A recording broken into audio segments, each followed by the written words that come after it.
Israel-Gaza war, ceasefire talks intensify in Cairo. Efforts have intensified to secure a deal for a ceasefire in Gaza and the release of hostages, with talks resuming in Cairo on Saturday. Hamas said its delegation was traveling in a positive spirit after studying the latest truce proposal. "We are determined to secure an agreement in a way that fulfills Palestinians' demands," it said. U.S. Secretary of State Antony Blinken said taking the ceasefire should be a no-brainer for the militant group. Hamas's negotiators have returned to the Egyptian capital to resume long-running talks, brokered by Egypt and Qatar, that would temporarily pause Israel's offensive in Gaza in return for freeing hostages. In a statement released last night, Hamas said it wanted to mature the agreement on the table, which suggests there are areas where the two sides still disagree. The main issue appears to involve whether the ceasefire deal would be permanent or temporary. Hamas is insisting any deal makes a specific commitment towards an end to the war, but Israel is reluctant to agree while the group remains active in Gaza.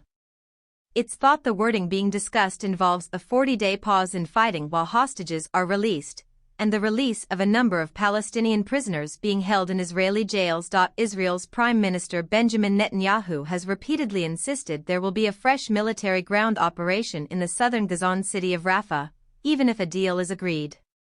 Israeli media reported on Saturday that his position remained unchanged despite the latest round of talks. But the U.S., Israel's biggest diplomatic and military ally, is reluctant to back a new offensive that could cause significant civilian casualties, and has insisted on seeing a plan to protect displaced Palestinians first. An estimated 1.4 million people have taken shelter in Rafah after fleeing the fighting in the northern and central areas of the Strip. Drones above, police at the gates, Columbia protest camp's final moments. New York, May 4, Reuters. The occupation of a building at Columbia University by pro-Palestinian student protesters was in its 18th hour when photos and videos dinged across students' phones. Police had parked at least 7 jail buses south of the campus. The backs of New York police officers standing guard outside the gates of the Manhattan campus could be seen through the railings. Police surveillance drones appeared in the dusk sky. Even as one drone hovered over a 2-week-old tent encampment set up on a lawn by students protesting Columbia's financial ties to Israel's war in Gaza, Columbia administrators summoned student leaders to a Zoom meeting on Tuesday. That last discussion was unsuccessful.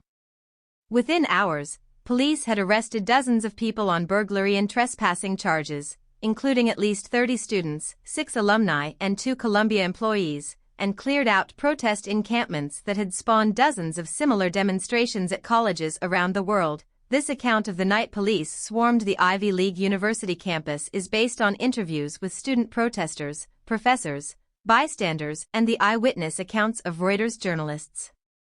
Hours before police moved in, protesters occupying Hamilton Hall appeared on its second-floor balcony above the barricaded front doors.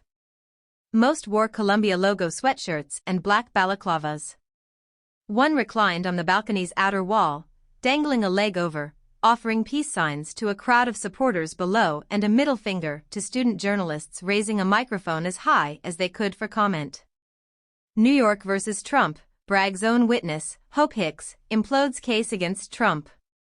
In an epic miscalculation that backfired spectacularly, prosecutors in the Manhattan hush money trial of Donald Trump called Hicks to the witness stand. The moment cross-examination began, their misbegotten case against the former president began to collapse. Hicks, who served as press secretary during the 2016 presidential campaign, explained that Trump's motive for suppressing salacious stories was to protect his wife, Melania. "Absolutely. I don't think he wanted anyone in his family to be hurt or embarrassed about anything on the campaign. He wanted them to be proud of him."